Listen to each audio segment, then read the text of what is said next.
Broadcast is now starting. All attendees are in listen-only mode.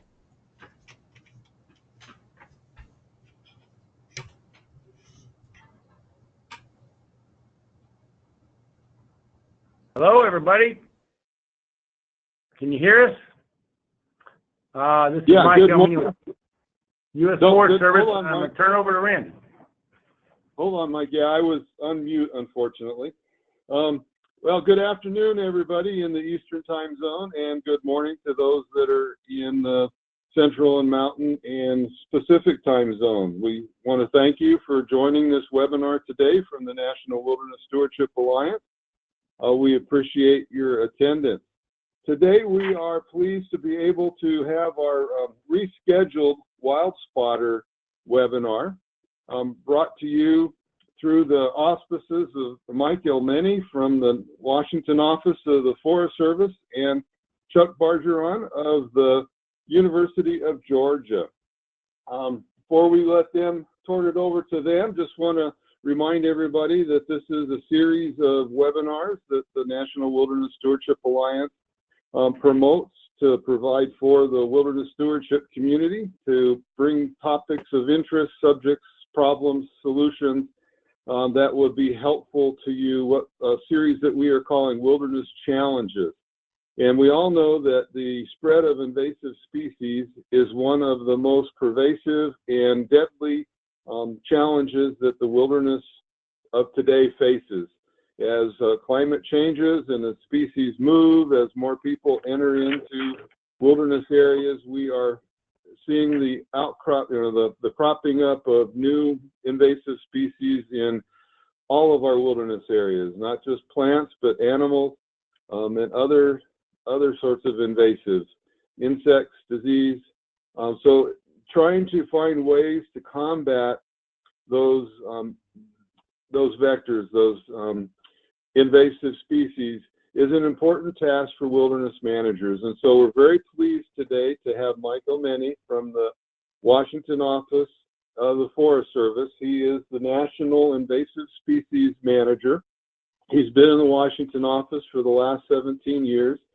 After starting out his career with the U.S. Fish and Wildlife Service as a wildlife refuge manager, working both as a refuge specialist and wildlife biologist, and as a wilderness manager. And for a short time, he served as the National Wilderness Program Manager for the Fish and Wildlife Service. We're pleased also to have Chuck Bargeron from the University of Georgia. In his role as the Center for Invasive Species there at the university, he's on the front lines of trying to create tools and techniques that will be useful for the practitioner in the battle against invasives. So with that, I'm going to go ahead and turn it over to Mike. Mike will make a presentation about the WildSpotter, and then we will open it up for questions and discussion at the end of the presentation. So Mike, take us away. All righty. Thanks again, Randy. And for everyone joining in today, I'm happy to have you. Let's talk a little bit about where we came from before we got to this WildSpotter program. We came from an arena where the invasive species problem is just eating our lunch, as we say, from so many different angles and so many different landscapes. And it's really an integrated problem across all the things we do in our agency, but also with other agencies at the federal and state level, and tribes are having impacts by invasive species, and communities and private landowners and businesses. It's wreaking havoc. It's over $138 billion a year economic impact to our country annually across the spectrum of invasives. There's a huge call for awareness at all levels. There's so many programs that are trying to fight this at different scales, but it's tough. So we got to do more, and we got to do more for the things we love, the things we care about. You know, whether it's your school, your business, or your home, or your farm, or your ranch, or your wilderness area, things you care about, where people are stepping up to help. So the Forest Service was struggling with some capacity problems, and we've had this issue for years, shifts in priorities and shifts into other arenas that have left our ability to function against these invaders very limited. So we looked into the situation we have currently and found that, you know, the strength in our visiting public has been untapped in so many ways. And there are thousands, if not millions of people every year out on these public lands, out on these forests, out on these refuges and parks and other places, and they're enjoying themselves, having a good time, and they're, you know, loving these natural areas. And those areas are also being impacted, so it's affecting their ability to enjoy these places. So these wild places are just as vulnerable as a crop or a farm or a business or a waterway. And we realize if we can build capacity with all these people who visit, we will be farther ahead in helping to target these invaders and bring these ecosystems back online, protect these native species, keep these ecosystems from being transformed in many ways. So we moved into this arena with a focus initially on special places like wilderness areas and wild and scenic rivers and research natural areas and some of these specially designated sites that are overlays on an existing public land base like ours. In the Forest Service, we have over 35 million acres of wilderness, about 5,000 river miles of wild and scenic rivers. They're designated by Congress and dozens of other locations of special significance across the landscape, including cultural areas and, you know, special study areas and ecosystems that are unique that we protect.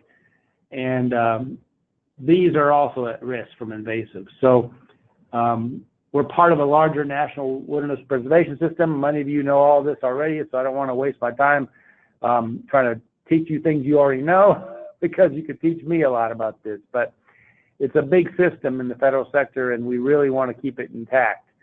And so we targeted wilderness areas and wild and scenic rivers, and we realized that by creating a program to build the citizen science capacity, we could get into areas that we don't have the capacity to get into. We can find these things before they get established and really spread.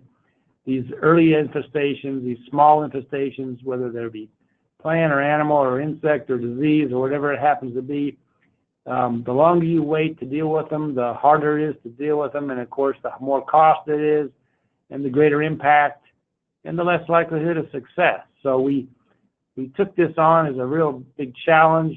There really hasn't been anything like this in the whole country, certainly nothing with this focus. And so we start off with the concept of creating a citizen science mapping invasive species in America's wild places, and it just exploded into a whole program called WildSpotter.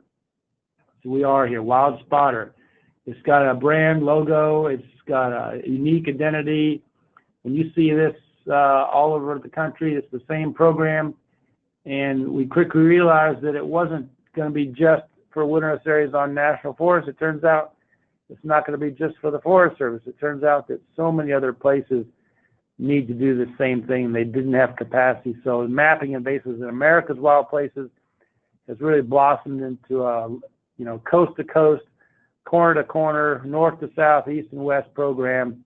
And now we've got partners in Canada reaching out to us, interested in joining forces with us, Mexico as well.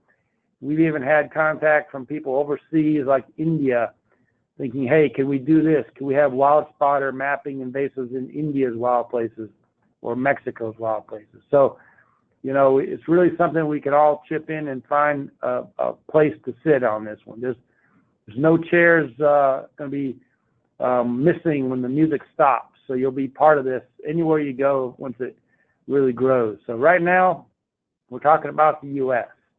And the focus is WildSpotter in America and the National Forest System is our focus. We're expanding to other areas, and I'll talk to you more about these components right now. So there's 4 basic pieces to this.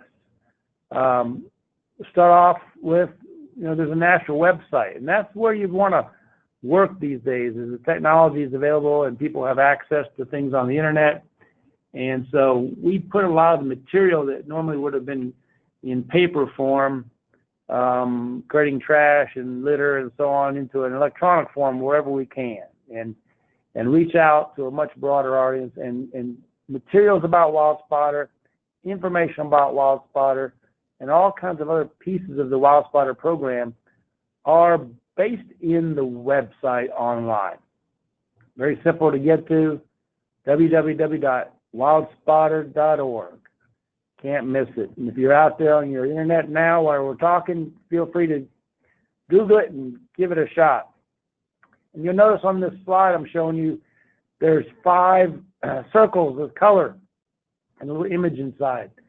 Those are these are design features that you'll see across the whole program.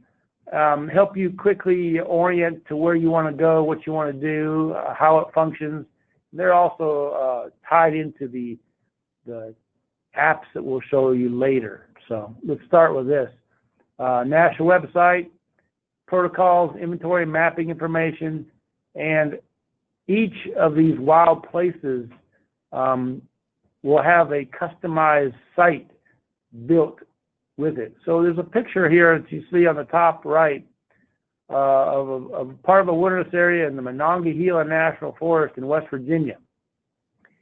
They have amazing landscapes up there. It's just beautiful and wild, small by comparison to some of the western wilderness areas, but these are remnants of the landscape that was there during the big Wisconsin glaciation period, 10 or 15,000 years ago. This is land that was basically intact once they retreated. So lots of things to think about here, how wilderness perspectives may differ around the country. And so we try to customize things for wherever you happen to be. And that's based in the website. Another major component of the WildSpotter program is the technology behind it. And there's an acronym here called EDDMAPS, EDDMAPS. It's an early detection and distribution mapping system. This is a system that was built through the University of Georgia at the Center for Invasive Species and Ecosystem Health. They're one of our major partners. They have worked with groups, organizations, governments, state, federal, tribal, international, all around North America, and has really created a system to help collect, identify species, collect information about those species and those invasions, and map those in a simple form and have that information available to share, which is important when you want to collaborate and work with your neighbors and your partners out there, to share the data you have. So this is a foundational component of our WildSpotter program. It's designed to help fit in with the EDDMAPS platform. So very similar material, same concepts, same connectivities. And in this EDDMAPS platform, we make it simple for the data collection to be done in the field using the modern technology of cell phones, modern technologies of iPhones and Android devices. Using those free apps, you can help find and map and do a lot of things on the ground out there while you're having fun in these wild places. A third component of this program goes beyond just the science side and the ecology side and the mapping side. It gets into the marketing promotion side. Reaching out to groups and people and organizations and just even families is important in this regard. We want to bring them the idea of wilderness stewardship. We want them to understand the necessity of dealing with these things in these wild places in a proactive manner. And while they're out enjoying and taking care of these places, they're actually making a difference scientifically. So talking to them about why invasive species are a threat, what they can do to help find these, and target these groups in a very professional marketing manner, networking, and of course, there's so many different media to use. It's video sources of social media of all kinds, print media, advertisements, radio and television. This goes on and on. And we want to use all these components the best we can to get that message out and connect people to what we're doing and connect them back to the land. So in this picture, you'll notice a series of examples of the kind of print ads that we've been able to get some really good traction with across the country to help promote the WildSpotter program, to reach different types of demographics, different audiences. It's not always just the outdoor type people, It's not just the hikers or the campers or even the hunters or fishermen. Sometimes it's communities and business people. Sometimes it's the folks who do skiing and tourism kind of programs. They're in the arena of drawing in customers for profit who come to enjoy these outdoor areas. And so trying to reach out to these different kind of people takes a many different pronged approach from a marketing and promotional standpoint. And we've got groups like Wildlife Forever and University of Georgia and others helping us make that connection where we can. So that's part of this, is getting this networking and connectivity built. And one of the real bottom lines for that is to build the capacity for volunteer recruitment and coordination. So this is really to help get people engaged and draw them in as a full partner, as a citizen scientist, to help us map and find invasive species in areas that ordinarily we don't have the staff or time to get to. They're out there already. We want to make sure it's fun. They're already giving up their time, so let's make sure it's not a burden for them. We want their technology skills to be used easily, because they're a lot smarter than people like me. I'm too old to figure out the technology. That's why we got people like Chuck on here. These people nowadays, it comes natural to them. So let's capitalize on technology and marshal their forces, because even in the most remote wilderness areas, you can actually collect things electronically without a cell signal, without internet connections, and so forth. So there's all kinds of things we're able to employ in this program to build that volunteer coordination and build that recruitment. Working with organizations like the Corps Network, the conservation corps around the country, organizations that are involved in stewardship of the land or visitor services or public use, just generally communities and even schools. So this group, the National Wilderness Stewardship Alliance, is exactly a target here. We want to make sure that groups like this, who already have found their calling and really care about these very important and unique wild places, they're already giving their time. They're already making a difference. And so let's empower them and strengthen them and give them the tools they need to make it even better. And of course, with the goal of helping us pin down these invasions so we can do something about them and keep these wild places from losing their unique character, not to mention the ecology of these areas. So it's a cultural thing. For people in the wilderness arena, you go out into these beautiful areas, you don't want to hear trucks. You don't want to see, people and buildings and smokestacks. You want to get out there and fit into a landscape that brings to you some sort of spiritual drive. And invasive species affect that greatly. You come to North America and you want to see something just spectacular and beautiful and wild and untrammeled, and you don't expect it to be degraded or look like something from Kazakhstan or South America, or the loss of the birds because some species is wiping out their productivity, or trees you don't recognize, or increasing fire risks that are burning things down, or the damage to rare plant communities from invasive species like hogs or the loss of bats even, from diseases that are invasive. So the native community really needs our help, and the wilderness community has always been there to help wilderness in the toughest times, and this is a way to empower them. And volunteers need to be recognized, volunteers need to be supported. And so WildSpotter includes components of training and awards and special things to help incentivize their service. It is volunteerism. It is for free at their expense and not ours. So we really need to be part of a program to thank them and support what they're doing. That's the fourth component here. So let's talk a little bit more about the technology. So basically the idea here is you're out there having fun, you're enjoying the outdoors, whether you're hiking the trail or rock climbing or skiing or whatever you happen to be doing out in that wilderness area, and you have a chance to spot something.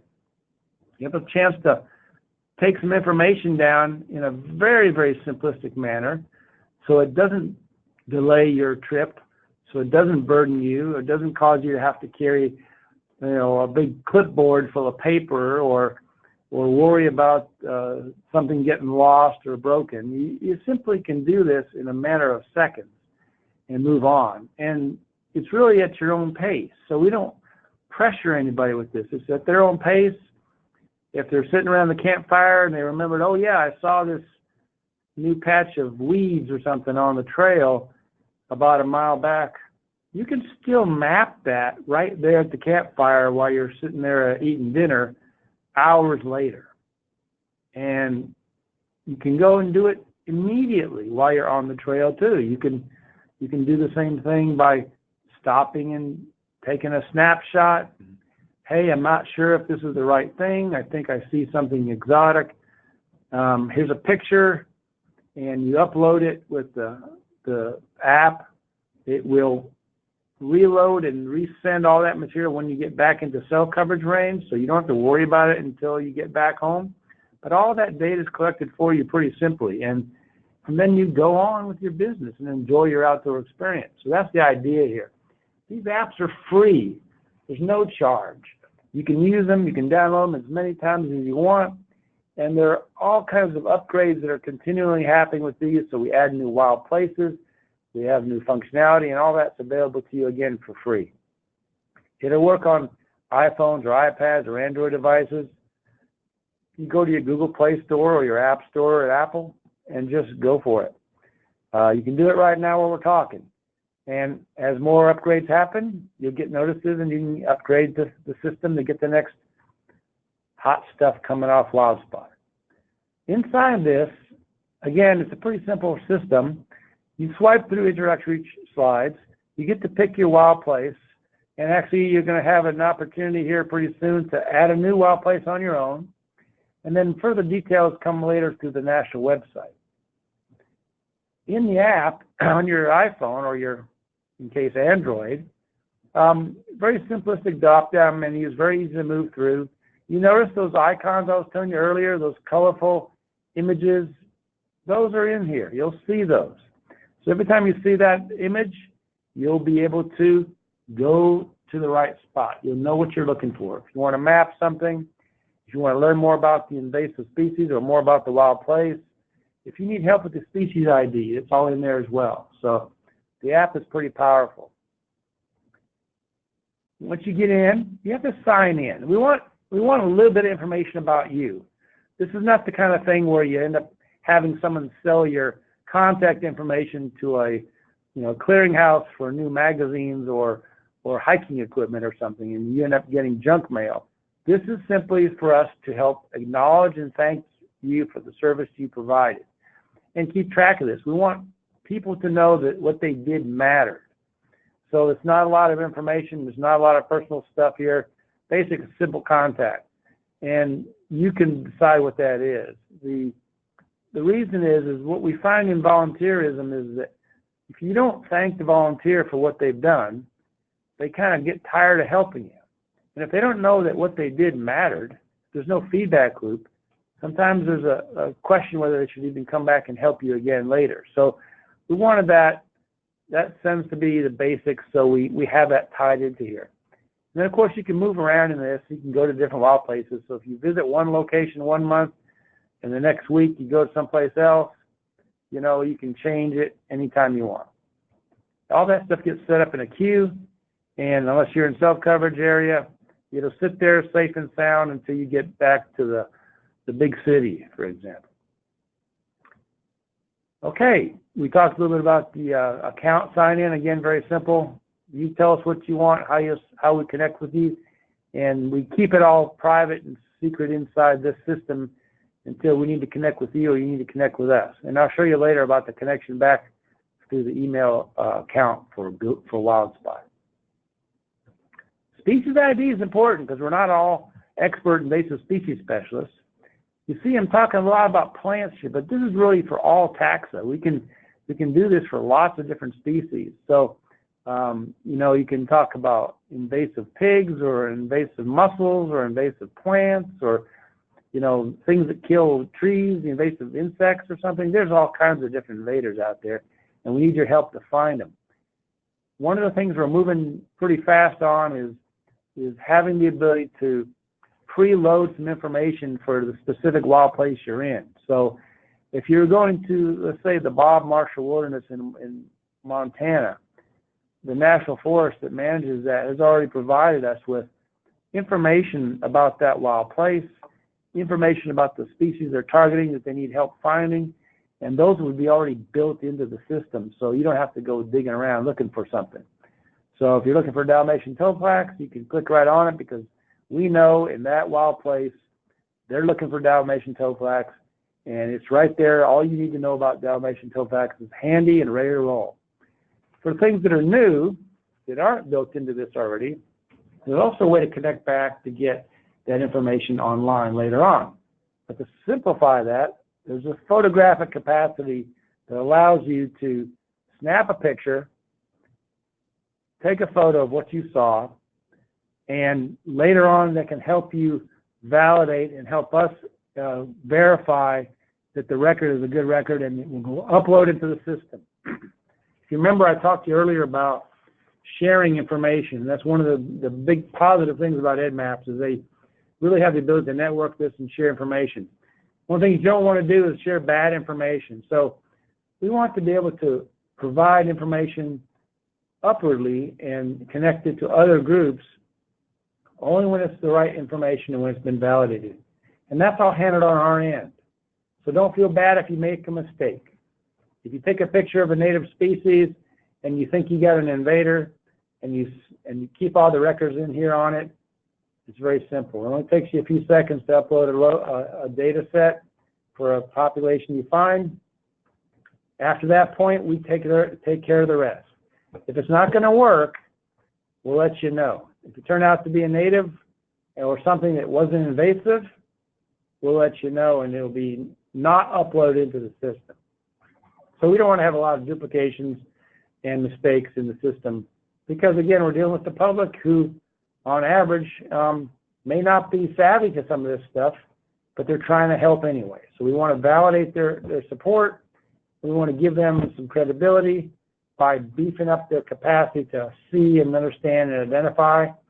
But if there's something new and they can't figure it out, and we realize it's not going to fit, we won't worry about keeping that record. But a lot of times people are pretty sharp. They'll see something, they're not sure what it is, but it just doesn't look right because they've been out on that trail so long or they've been in that river for so many years, and it just stands out as something unique and different. Those are the kind of things we're looking for. And they'll take a picture of it to let us know, and sure enough, it's an invader, and they are the first ones to find it, and they saved the day because it prevented something getting established and spreading. When I talked earlier about the wild places, I said we preloaded a lot of these things in here because they were some of the big projects we started with, and so there's a lot of data on those special places. In this case is an example of the Lincoln National Forest and the 3 ranger districts there that they have, and it talks a lot about that forest and the areas in it, including the wilderness areas. That's down in New Mexico, by the way. So data collection and mapping is really our basic foundation here, volunteerism is the key. Citizen science is the whole idea. We're even moving to new technologies such as samples. So you don't necessarily need to see something to find it. So you can take a soil sample or a water sample. We can do eDNA testing on that, and that's going to be the next step here, where we have volunteers out there in the wilderness, and they can take a water sample with a process that we would validate and make sure they use the right materials to do so. And you can test that to see if you have, say, zebra mussels in that water, or a mud sample, and you can verify if a feral pig or invasive species have been in that area. Some of these mobile vertebrates are like that, or fish. So there's a lot of things like that that can help out and make it real easy for the volunteers and the wilderness travelers to lend a hand. It takes very little time, and we've already been approached by people who are out there already in the woods and in a field. They're pretty innovative people, and some of them are pretty tech savvy too, and they're like, hey, we have an idea. We have some new ideas on how to collect data. We have some new ideas how to collect samples. We have some ideas about how to circumvent some of these physical barriers out there and get into areas where we can do some testing and sampling and certainly observations of invasives. That's all great. We want that. We want that kind of creativity. We want them to be part of this solution, and we want to modify and upgrade the entire WildSpotter system as needed, so we keep making it better and better. We're already doing some of that right now. Same thing for volunteer recruitment and coordination. We found that the starter kits, some of these little packages of material that Randy has already gotten, they include some things like certificates and pins and stickers and some ball caps, some examples of some of the incentives and thank yous that we give to the volunteers for helping out. So let us know if you need more. We're really looking to try to expand on that. It really takes a lot of energy, and I would say our partners are a big part of the solution to that these days, because nothing's free, but we want to make it free to the volunteer. And a mentoring program, which is another part of this, is giving people a head start and then turning them loose, but sometimes they need a little mentoring along the way, helping each other out. A group that works on one forest or in one wilderness area might, help get another group going in another wilderness area. Or maybe they swap out, or maybe they travel to multiple places and they create these little groups of, like friends groups, for example, around WildSpotter. All that's coming, and all that's what we're looking for. So any kind of creativity there is greatly appreciated. And I mentioned that earlier, marketing promotion. The technology is out there with the electronic social medias and various things. We rolled this out last year in 2018. The National Wilderness and Scenic Rivers Act was passed 50 years earlier. It's the 50th anniversary of that one, and also the National Trail System Act. Those are iconic connections to wilderness, and we actually rolled this whole program out on the 50th anniversary for both of those acts. On the right side of this picture, you'll notice there's a WildSpotter exhibit display that we have a small version of here, you can see. And it just gives the outline of what the program is about and quick information, including the website, www.wildspotter.org. And more examples of other magazines that are continually added to the mix. These are print ads, so you'll get half-page or full-page ads in these magazines, endorsing and supporting the WildSpotter program and giving people contact information. And each of these, and there's many others, by the way, they reach thousands, hundreds of thousands of people each year. Facebook, this is a wonderful tool. Despite the national security risk, it's something we all tend to like using. I don't even have a Facebook account, but I can tell you, everybody tells me I'm behind the times. So we have a Facebook page. We have a Facebook account. A lot of Facebook material is posted pretty regularly. A lot of friends. This is the way to go. Social media. And we're really making progress. So join it. Be a friend. Friend us at Facebook and keep the dream alive.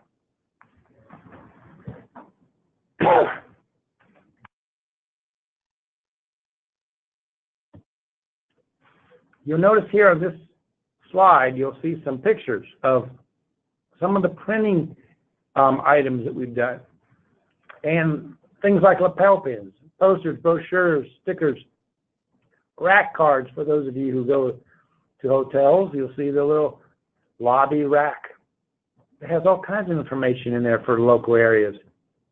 They're really easy, real simple. We tried to minimize this paper.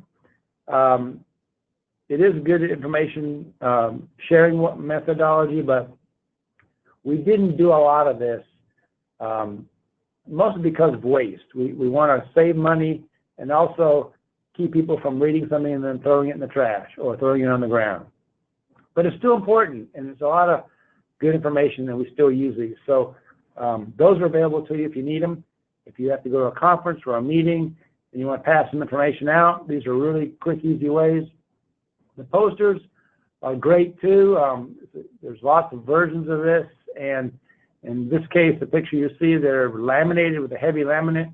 So these are something you can put up at a kiosk or a visitor center or even in your local post office if they'll let you, and get the word out. So plenty of ways to communicate. Most important part, though, is partnerships. Partnerships with you guys and dozens of other organizations around the country. This is a tiny fraction of logos and imagery from some of the partners that have really stepped forward on WildSpotter. Can't emphasize enough the importance of these partners, their desire to do the right thing, their desire to fight invasives, their desire to marshal the resources they have and their interest groups and their networks and connect it back to WildSpotter. So part of what we do is promote others. So we want to promote what you're doing, what the partner's doing. It's not always just about what WildSpotter's doing. So if the partners in the backcountry hunters and anglers are out there making a difference in the backcountry in these wilderness areas to keep these public lands in public hands, we want to promote that, because that in turn is supporting the fight against invasive species, and their membership and their networks are all part of the solution. So helping others help us starts with promoting and supporting what they're doing. You'll notice on the website later, I'll show you this, the website has a whole section on partnerships and a whole section on promoting events and calendars of activities and programs and highlighting individuals and groups and showcasing what they're doing. So if the National Wilderness Stewardship Alliance has an event coming up, or something on invasives that they're doing, or a local hike to go out and be wild spotters, or some other event that's really energizing the battle against invasives, let us know. We'll promote it for you for free. We'll put it on the website. We'll make the connection. We'll put links on there. We'll put your logo on there, and it runs from there on its own energy.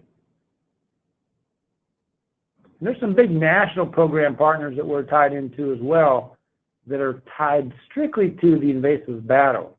These are big educational programs like Clean Drain Dry and Play Clean Go, Don't Let It Loose, which is a big program to help pet owners be responsible and not dump their pets into the natural areas after they're tired of keeping them. You know, this is how pythons end up in Florida, and they're moving our way north as the climate change warms the planet. So you got to keep your eye on those things and tie into what they're doing and support them and promote them, and that's what WildSpotter is all about.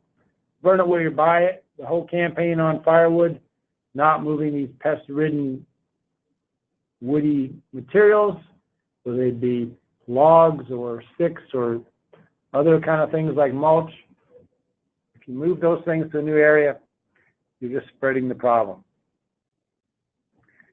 And I'll leave you lastly here before we open it to questions with mappinginvasives@gmail.com. If you need to contact us directly on any of this, or if you're out there and you're having trouble with the app, or you want to do something special, this is the access point right here, mappinginvasives@gmail.com. It's monitored 24/7.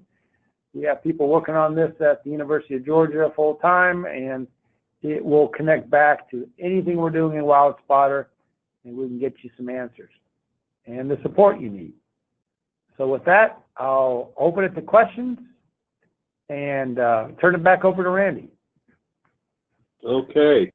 Thank you, Mike. That was a very informative presentation about a very useful tool that we can all participate in our mapping of invasive species.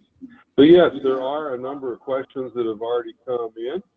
Let's just go right to the start. And so we've got a question from Donna Stevens.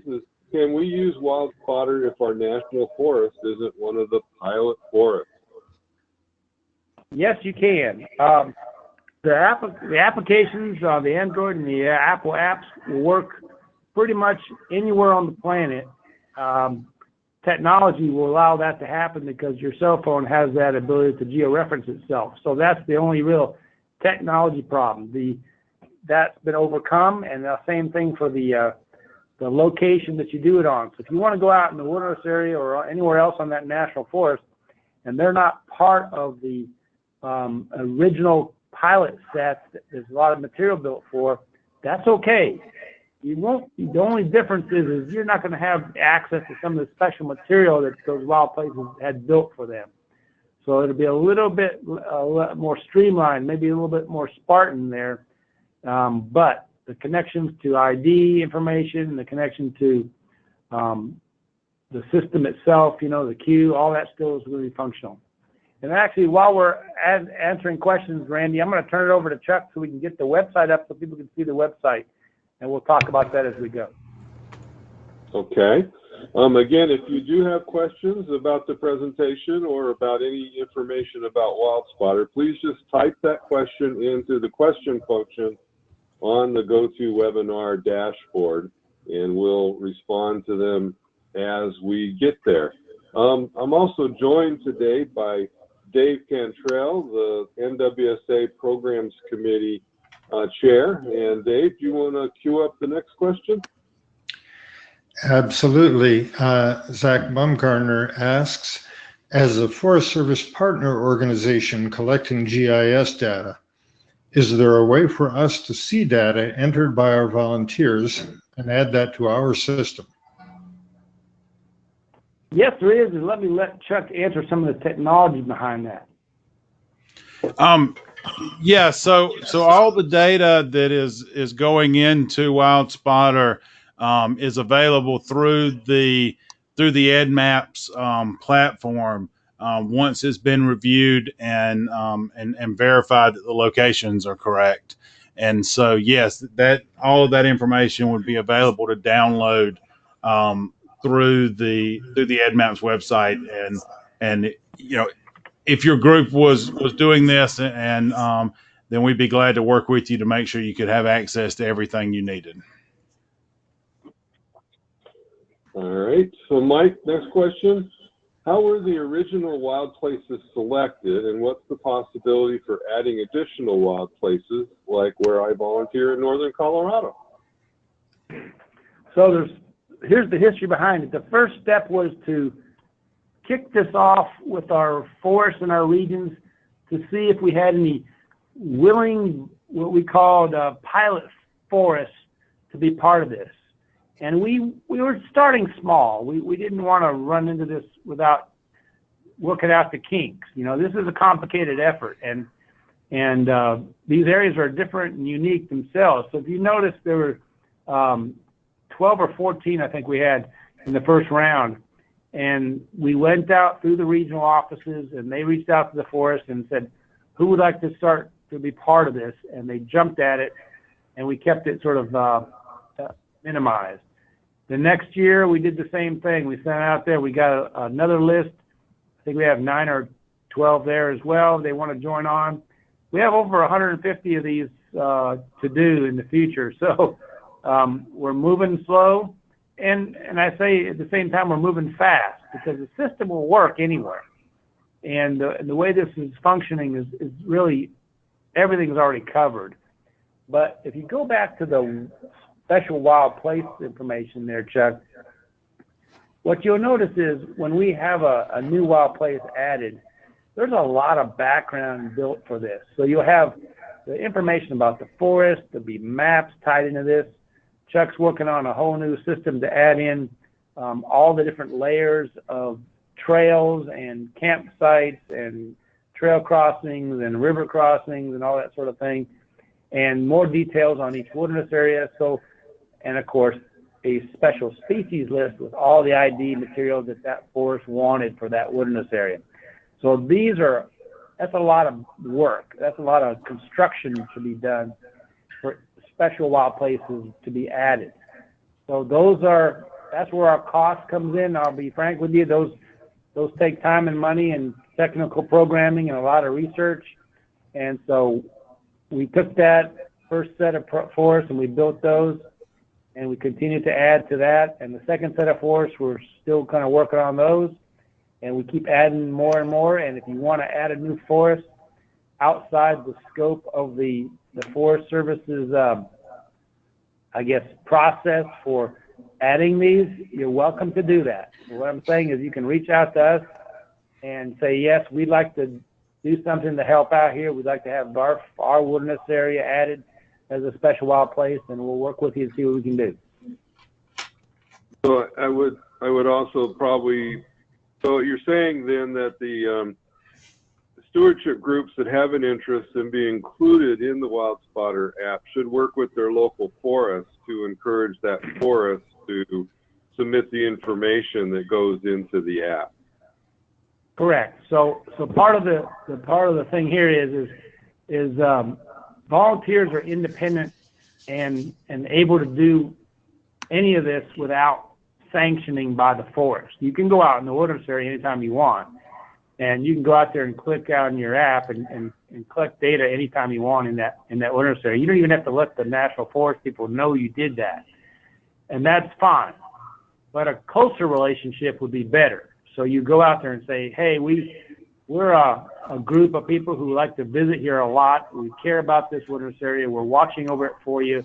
We're volunteering out here, and we'd like to see a special wild place added to WildSpotter, and it would be this forest. What do you think? And if the forest says, yeah, we can do that, or we'd be interested, it would be better than if you did it without them. You see what I'm saying? It's not difficult to do. It just takes a little time and energy on their part, but once it's done, it's done. You know, it's a one-time expense on their end. Okay. I think that probably answered a couple of the other questions we had. One of our partners from Wild South asked, can you import the data that's already collected in the past? And especially from the partner standpoint, do they have access to the data? So this is Chuck. Yeah, and I'm getting an echo. You absolutely can get with us and send us the data. If you register through the EdMaps website, on the EdMaps website, there is a place where you can go in and submit bulk data. And so any kind of spreadsheet or shape file that you have the data in, we can take and we'll add in, and then that data would be part of the WildSpotter project as well. So there's a My Upload tab under My EdMaps, and then there's an Upload Data, and you can send the data through this and just name it something appropriate, and tag it as WildSpotter in this name, and that will help us make it a priority to get the data in. One of the things we're doing also is we're taking existing Forest Service data that we collect on our own through our own people with our own data set, which is different than WildSpotter, and I'll explain that briefly. The Forest Service has a much more complicated data collection system for a lot of our activities, including invasive work. It's through major federal firewall systems that you can't get into or out of very easily. But we do collect data on invasive species occurrences. And so we are uploading that into WildSpotter, which is external system for the average person to use, and that will show up on the map. So when you're in there in the wilderness area, you can see the existing populations that we've already mapped on that trail, for example, or on that river or up in the mountain somewhere.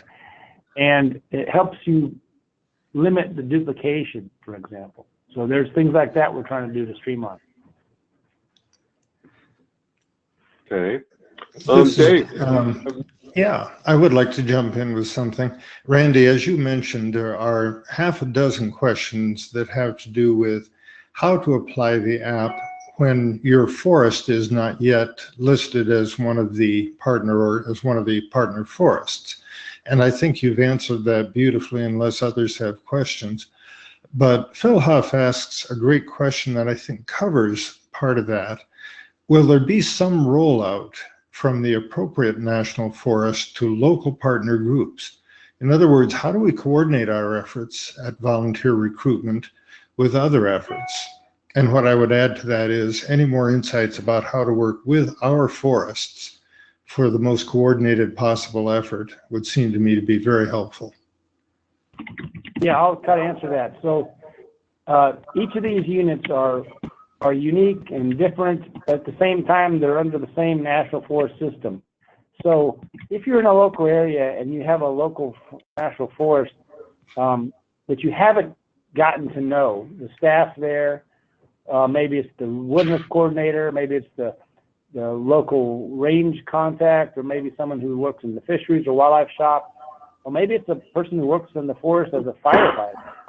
Try to make a connection to them and then get in there and talk to the leadership, either the district rangers or the forest supervisors or the staff officers. Those lead people in those national forests are your contacts.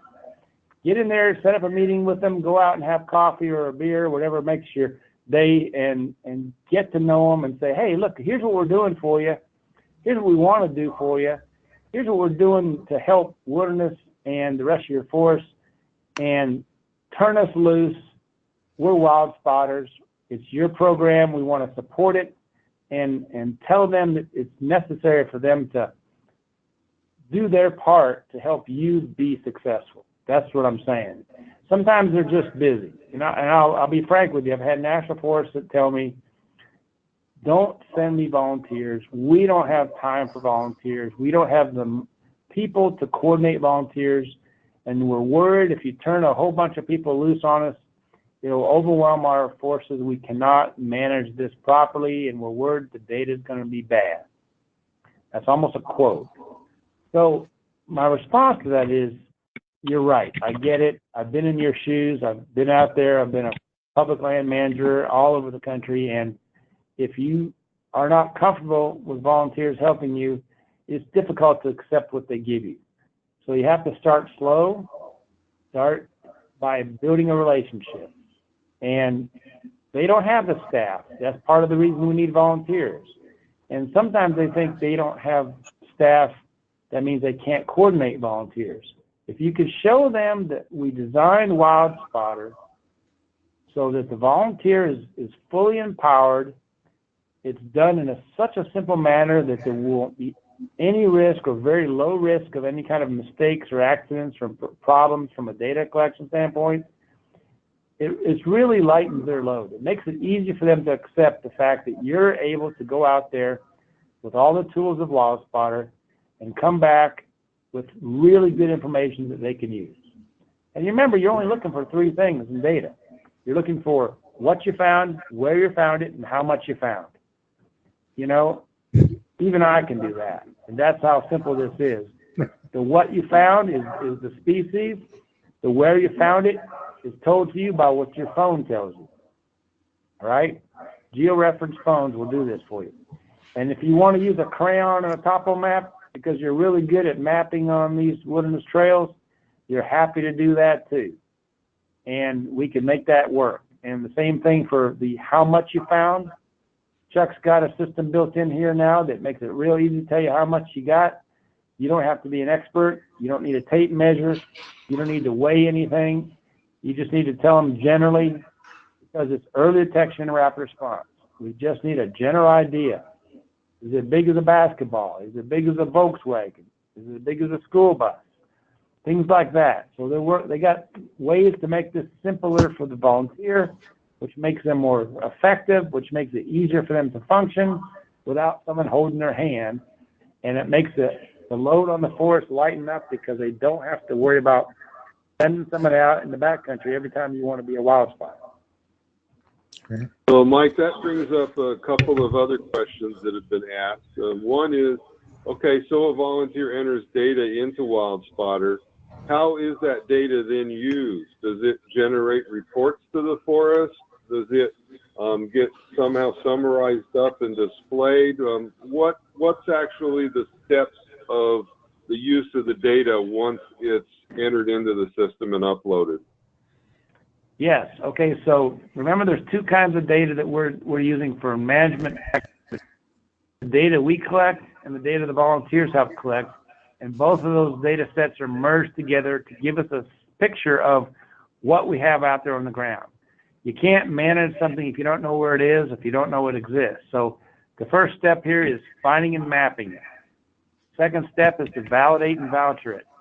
And once we get those populations and those infestations validated and vouchered through that EDMAP system, it will send us the information so we can upload that back into our data set, into the Forest Service system, which is all behind the firewall.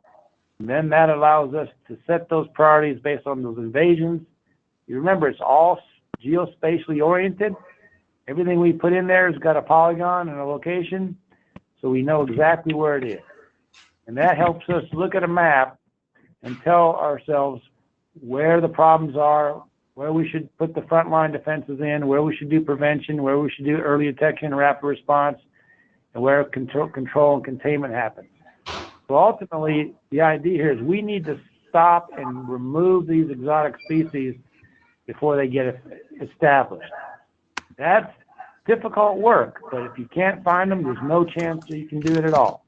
So first step is finding them. So, Mike, along that line, once the data is entered up and uploaded into the federal system, assuming that the federal managers then take some eradication actions, what's the feedback process or mechanism to remove areas off the map once that treatment has occurred and has been successful?